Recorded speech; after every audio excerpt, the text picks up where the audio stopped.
Shalom Bapak Ibu. Puji Tuhan juga yang ada di rumah, yang di Jemaat Satelit Elim, yang tidak bisa sempat hadir ke rumah Tuhan. Ya, kita berdoa terus biar suasana yang sama, hadir yang sama boleh Bapak Ibu rasakan yang ada di rumah, khususnya Jemaat Satelit Elim. Mungkin karena sakit atau karena faktor usia. Tapi kalau Bapak Ibu sehat, lebih baik datanglah ke rumah Tuhan, karena pasti agak sedikit berbeda ketika kita live streaming dengan kita datang secara langsung berjumpa di rumah Tuhan. Amin. Terima kasih. Kalau sepanjang minggu ini materi host family kita itu berbicara tentang dengan tema berdoa yang tulus buat musuh kita. Nah, saya itu diambil dari Lukas 6. Lukas 6 ayat 27-28. Tapi saya menyimpulkan sajalah dengan temanya, yaitu memberkati musuh. Memberkati musuh. Mungkin boleh lihat teksnya, PowerPoint-nya, PPT-nya. Ya, PPT-nya. Lukas pasal 6 ayat 27 ayat sampai 28. Kita baca bersama Bapak Ibu, saya ketemu atau kita baca bersama di sini ya. 2, 3. Tetapi kita baca bersama 2, 3. Tetapi kepada kamu yang mendengarkan aku berkata, kasihilah musuhmu, berbuat baik kepada orang yang membenci kamu, mintalah berkat bagi orang yang mengutuk kamu, berdoalah bagi yang mencaci kamu. Wow, ini angel atau susah, ini gampang? Apa itu? Angel atau gampang? Wes sulit ya. Untuk teorinya apa sih Pak? Gampang, tapi untuk melakukannya wangel. Namanya disakiti, tapi kita harus berbuat baik, bahkan harus memberkati. Makanya saya juga memberkati musuh, karena ada 4 hal yang dilakukan ketika Yesus mengajak kepada para muridnya. Tetapi kepada kamu yang mendengarkan aku, perhatikan kata Yesus, aku berkata kepada muridnya, juga kepada setiap orang mendengar, bahkan kepada setiap pengikutnya, kasihilah musuhmu, berbuat baik kepada semua orang yang membenci kamu, mintalah berkat yang untuk kamu, berdoalah bagi yang mencaci kamu. Wow. 4 kegiatan yang harus kita lakukan kepada orang yang membenci, istilahnya ya. Kita harus lakukan karena perintah Tuhan, perintah Yesus, bukan perintah gereja, tetapi perintah pencipta Allah kita, juru selamat kita. Kalau Yesus Pak, Tuhan, ya dia manusia 100%, tapi 100% Allah. Tapi kita mau manusia biasa, mau tidak mau, suka atau tidak suka, inilah perintah. Amin. Ada konsekuensinya ketika kita melakukan perintah. Melakukannya ada berkat, tidak melakukannya, nah bisa Bapak Ibu pikirkan ini. Memang angel, tetapi kita dikatakan harus mau belajar seperti Yesus. Caranya bagaimana? Mau tidak mau membaca firman Tuhan dan melakukan firman Tuhan, cari dia pertolongan Roh Kudus. Karena Roh Kuduslah yang memampukan kita untuk melakukan perintah firman Tuhan. Amin. Hanya Roh Kudus yang mampu, karena secara kedagingan kita tidak susah kali melakukan firman Tuhan, betul? Tapi kalau ada Roh Tuhan yang diam dalam hidup kita, ketika kita menerima Yesus sebagai Tuhan dan Juru Selamat kita, lalu kita disuruh melakukannya. Itu saja firman Tuhan. Tapi bagaimana? Harus ada Roh Kudus dalam kita. Ingat ketika Yesus pertama kali mau melayani, memberitakan firman Tuhan, apa yang dilakukan?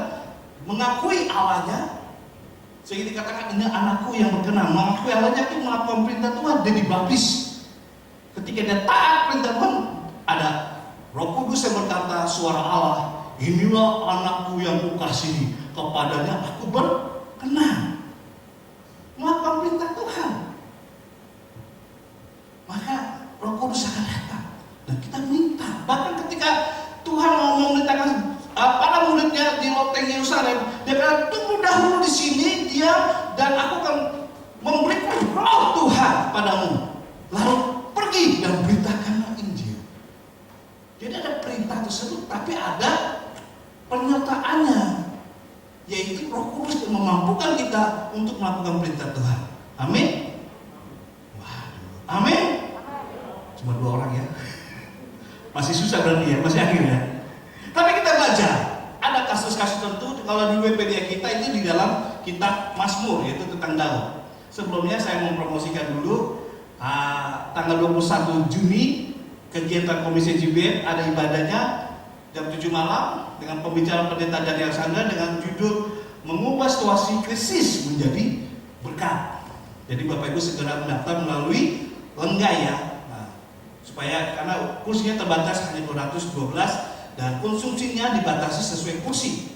Jadi kalau tidak mendaftar ya tidak dapat kursi dan juga tidak dapat ini. Kalau tidak mendaftar supaya itu tertib administrasi dan lain-lainnya. Hak mengampuni adalah salah satu pengajaran Yesus di bukit bagi murid-muridnya. Itu diperintahkan Yesus termasuk kita semua sebagai murid Tuhan. Next, mari kita belajar dari kasusnya. Apa sih berkatnya kalau kita melakukan mengampuni? Yang pertama, ada berkat saat kita mengampuni musuh kita. 1, hidup kita menjadi berkat. 2 Samuel 15 ayat 13 sampai 14. Di situ dikatakan 2 Samuel 15. Ya, 2 Samuel 15 ayat 3 sampai 14 katakan, aku agak kecil ya. Datanglah seseorang yang mengabarkan kepada Daud, katanya, hati orang Israel telah condong kepada Absalom. Kemudian berbicaralah Daud kepada semua pegawai yang ada bersama-sama dengan dia di Yerusalem. Bersiaplah, marilah kita melarikan diri, sebab jangan-jangan kita tidak akan luput daripada Absalom. Pergilah dengan segera supaya ia jangan dapat menyusul kita dan mendatangkan celaka atas kita dan memukul kota ini dengan mata pedang. Daud mengambil keputusan tidak berperang melawan Absalom. Ia lebih memilih mengalah lalu melarikan diri agar tidak terjadi pertempuran sehingga menyelamatkan banyak orang Yerusalem. Ketika kita belajar mengampuni, maka hidup kita akan menjadi berkat. Contohnya ini adalah Daud. Ketika anaknya yang durhaka, murtad, membenci bapaknya, dihasut provokator oleh anak buahnya Daud, sehingga si Absalom ini masih muda terprovokator, emosi masih menggebu, kamu bisa menjadi raja dan lain-lain, sehingga harus mempercepat jadi raja, harus membunuh Daud, bapak kandungnya sendiri. Bapak Ibu, kok kita perhatikan, Daud itu orang yang hebat dalam peperangan. Dia bisa mengalahkan 100 orang Filistin, 200 orang Filistin, bahkan binatang buas pun dia bisa kalahkan. Daud orang yang berhebat dalam strategi peperangan, orang yang berhikmat dan orang yang mengurapi Tuhan. Tapi langkah yang tepat supaya hidupnya diberkati adalah dia tidak mau meresponi anaknya si Absalom yang durhaka kepada dia. Dia sekali tinggalkan tatahnya di istana, tinggalkan kebesaran kenyamanan di istana. Untuk apa? Supaya tidak ada peperangan antara dia dengan Absalom, antara sesama anggota kerajaan atau sesama rakyat Israel. Tidak mau ada perpecahan di negaranya. Makanya Daud mengalah. Akibat dia belajar mengampuni, mengalah, maka hidupnya menjadi berkat. Coba kalau dia meresponi Bapak Ibu, pasti apa yang terjadi di Yerusalem? Pertumpahan darah akan terjadi. Banyak orang yang meninggal. Kota itu akan semakin hancur. Negaranya hancur. Walaupun Daud menang, tapi menang atau kalah, Daud tetap malu. Kenapa? Melawan anaknya sendiri. Menang atau kalah, kalau Daud melawan Absalom, yang rugi siapa? Daud sendiri, Israel sendiri. Makanya dia mengampuni. Sehingga apa? Dia rela tinggalkan kerajaannya, tinggalkan kenyamanannya, supaya hidupnya menjadi berkat bagi banyak orang. Wow. Musuh yang paling terberat adalah orang sekitar kita. Kalau di luar, kita bisa gampang melupakan, gampang mengampuni. Tapi kalau orang di dalam yang terdekat kita, apakah itu dalam rumah tangga kita, suami bisa saja iblis bisa pakai istri atau suami itu anak untuk menjadi memancing emosi kita. Bisa juga teman pekerjaan kita, satu rekan kerja kita, bisa juga menjadi. Bahkan dalam pelayanan di gereja pun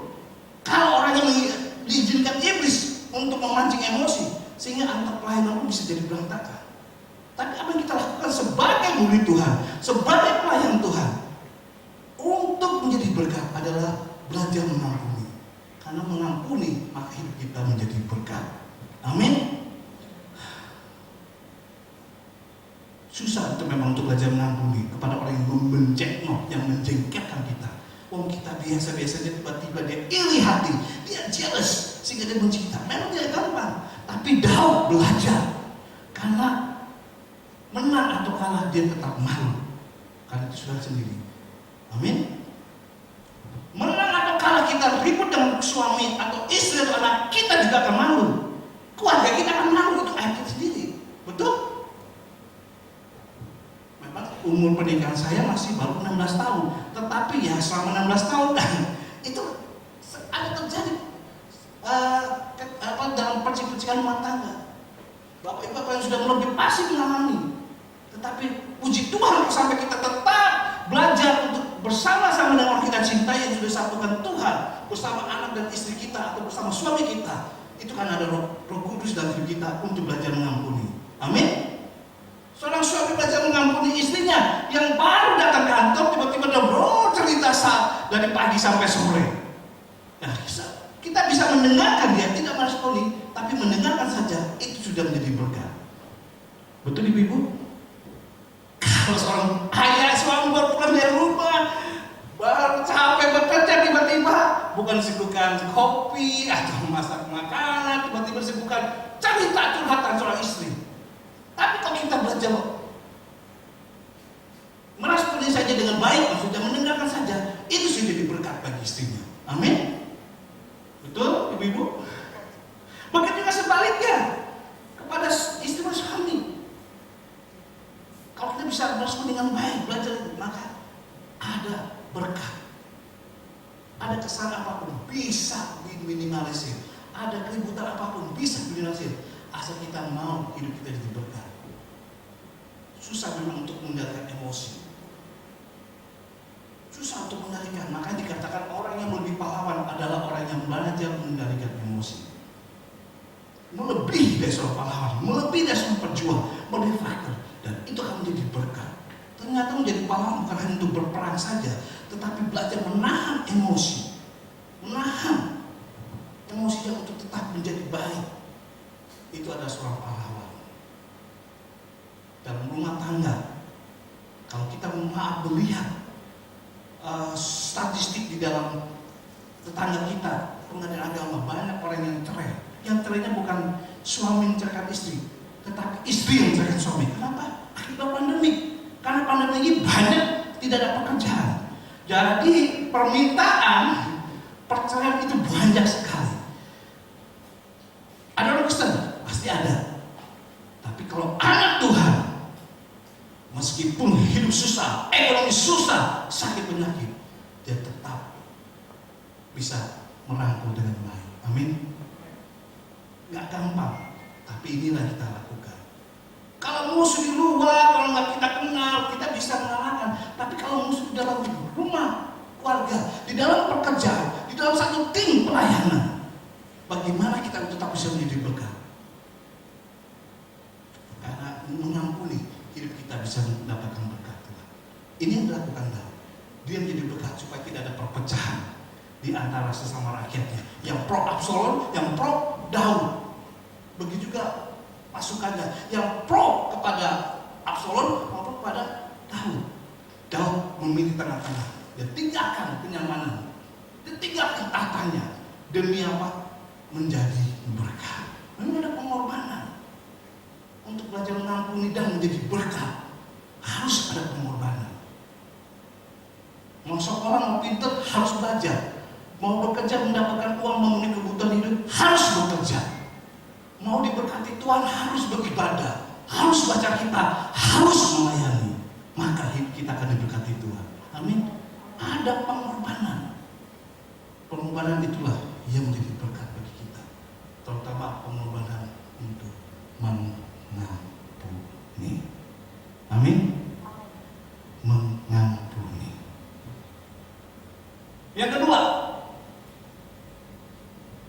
ketika kita mengampuni, maka ada katakan menjadi berkat bagi banyak orang. Yang kedua adalah doa-doa kita didengar dan dijawab Tuhan.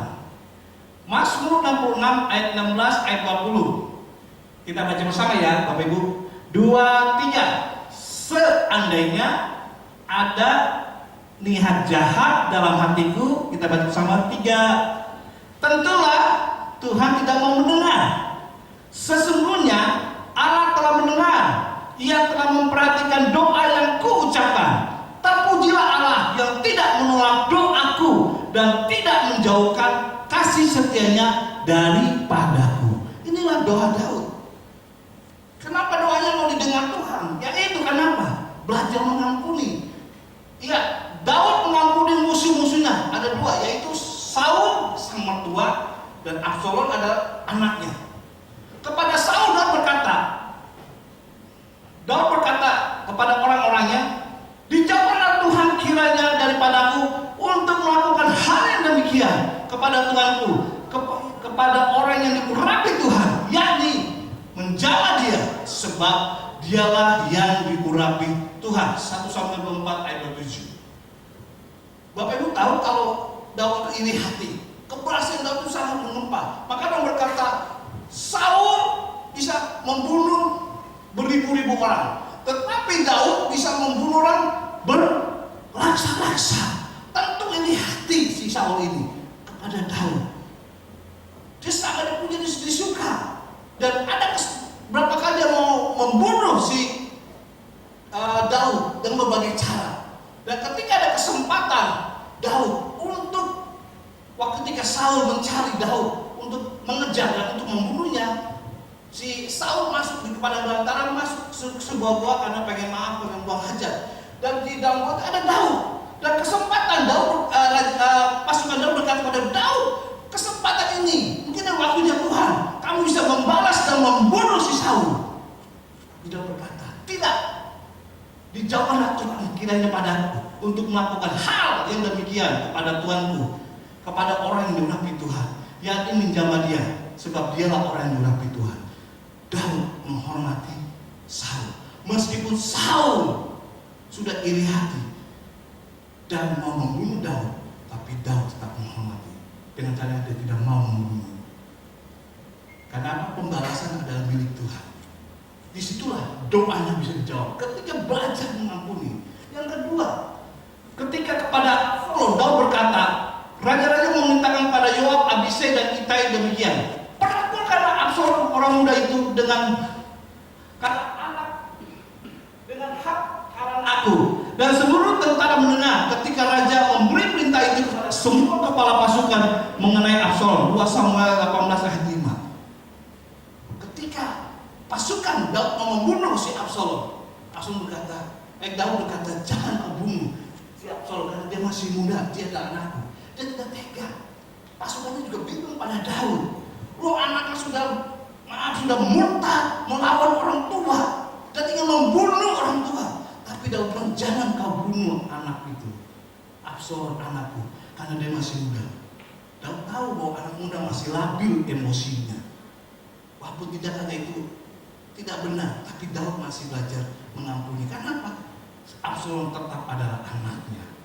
Dan kedua, dia tidak mau ada peperangan. Sehingga ketika Daud berdoa kepada Tuhan, maka Tuhan menjawabnya. Kenapa? Belajar mengampuni. Ada 3 hal doa yang harus kita ketahui. Yang pertama adalah doa tidak dijawab Tuhan. Introspeksi, mungkin ada kesalahan, ada sakit hati, atau tidak ada pengampunan. Seperti ini. Yang kedua, jawabannya adalah tentu. Ya, mungkin belum waktunya. Yang ketiga adalah ya, yes. Itu berarti tepat atau ada waktunya. Tapi yang pertama, kalau belum dijawab, introspeksi. Ada apa dengan hidup kita? Ada apa dengan kerohanian kita? Ada apa dengan karakter kita? Mungkin tanpa kita sadari, hidup, perkataan, kebijakan kita telah menyinggung hati seseorang atau orang lain. Anak buah kita kan? Saudara seiman kita kan? Sehingga ketika kita membutuhkan jawaban doa, Tuhan katakan, tunggu. Kenapa? Ada something wrong, ada masalah dalam rohani kita. Jadi apa? Tidak belajar mengampuni.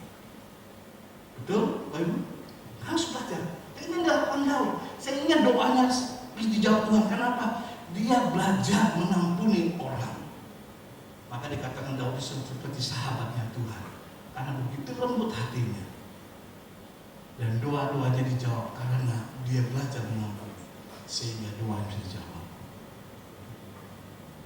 Seorang bapak itu dalam karirnya, pekerjaannya, kalau sampai belum bekerja sebelum waktunya, introspeksi dulu. Mungkin ada sesuatu yang tidak benar terhadap istri atau anaknya. Demikian juga sebaliknya. Begitu kepada pemimpin, kepada anak buahnya, ada produk yang kurang laku atau kurang usaha, kurang maju. Sampai ngomong, periksa kalau kita ada kerjasama baik ya, atau ada sesuatu yang berbeda, kebijakan yang kurang harmonis kan, sehingga tidak berarti itu mengganggu doa-doa kita kepada Tuhan. Puji Tuhan dalam berkata, terpujilah Allah yang tidak menolak doaku dan tidak menjawab kasih setianya daripadaku, karena dia sudah melakukan belajar mengampuni, mengintrospeksi hatinya. Amin. Memang menjengkelkan, tetapi kita harus belajar. Belajar susah, ya betul, tetapi ada orang yang bisa melakukannya. Kenapa? Karena mau belajar dan meminta Roh Kudus sehingga kita bisa melakukan hal yang sangat kontradiksi dalam nalar pikiran kita. Kalau kebenaran dunia, gigi ganti gigi, mata ini mata, jahat dibalas dengan jahat. Tapi kebenaran di dalam Alkitab cuma mengatakan kasihilah musuhmu, berdoalah, dan bahkan berkatilah. Wah, sangat kontradiksi antara kebenaran dunia dengan kebenaran Alkitab, firman Tuhan. Tetapi pemenangnya adalah kebenaran firman Tuhan. Mengapa kita harus beribadah, bergereja, membaca kitab, berdoa? Karena kita mau belajar kebenaran firman Tuhan. Dan kita tahu kebenaran firman Tuhan ujung-ujungnya adalah menjadi pemenang. Kok kita menjadi pemenang dalam segala hal? Belajar firman Tuhan. Sangat kontradiksi dengan kebenaran dunia, tetapi kita pasti bisa. Karena apa? Kalau kita mengundang Roh Kudus dengan kedagingan kita yang penuh dengan emosi, dengan akal pikiran kita yang terbatas, sangat sulit. Tetapi dengan ada pertolongan Roh Kudus untuk selalu mengkoreksi setiap perkataan kita, mengkoreksi setiap kebijakan kita, mengkoreksi hidup kita, maka doa kita akan dijawab Tuhan. Amin. Jadi doa dijawab tidak memandang status, apa kita seorang anak Tuhan, pelayan Tuhan, bahkan pendeta, belum tentu setiap doa dijawab Tuhan. Kalau tidak mau belajar firman Tuhan, terutama tentang hal ini. Amin. Doa-doa Daud bisa dijawab Tuhan. Karena apa? Punya hati seperti ini, belajar mengampuni. Pasti bisa kalau ada pertolongan Tuhan. Pasti bisa, karena apa? Kita mau mendengar firman Tuhan, mau baca kita, pasti bisa, karena kita belajar rendah hati melayani Tuhan. Pekerjaan apapun yang gereja perintahkan, bukan hanya berdiri di mimbar saja, tapi ketika di luar mimbar untuk membersihkan apa di dalam gereja ini, maka setiap doa kita akan dijawab Tuhan. Amin.